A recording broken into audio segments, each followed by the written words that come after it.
തുർക്കി. വിവിധ സംസ്കാരങ്ങളുടെയും ഭൂഖണ്ഡങ്ങളുടെയും സംഗമഭൂമി.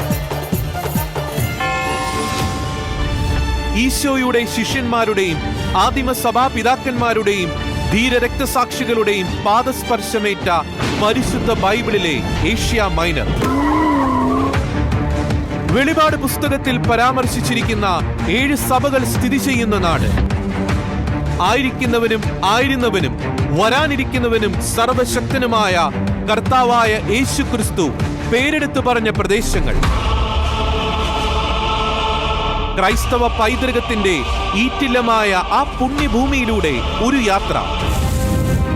വലതു കൈയിൽ 7 നക്ഷത്രങ്ങൾ വഹിച്ചുകൊണ്ട് 7 സ്വർണ്ണ ദീപപീഠങ്ങൾക്ക് മധ്യേ നടക്കുന്നവന്റെ എഫേസൂസ്. ആദിയും അന്തവുമായവൻ, മരിച്ചവനും എന്നാൽ വീണ്ടും ജീവിക്കുന്നവനുമായവന്റെ സ്മിർന. മൂർച്ചയേറിയ ഇരുതല വാളുള്ളവന്റെ പെർഗമൂസ്. അഗ്നിനാളം പോലെ മിഴികളും പിച്ചള പോലെ പാദങ്ങളുമുള്ളവന്റെ തിയത്തിര. ദൈവത്തിന്റെ സപ്താത്മാക്കളും സപ്തതാരങ്ങളുമുള്ളവന്റെ സാർദീസ്. മറ്റാർക്കും അടയ്ക്കാൻ കഴിയാത്തവണ്ണം തുറക്കുന്നവനും മറ്റാർക്കും തുറക്കാൻ കഴിയാത്ത വിധം അടയ്ക്കുന്നവനുമായവന്റെ ഫിലദൽഫിയ.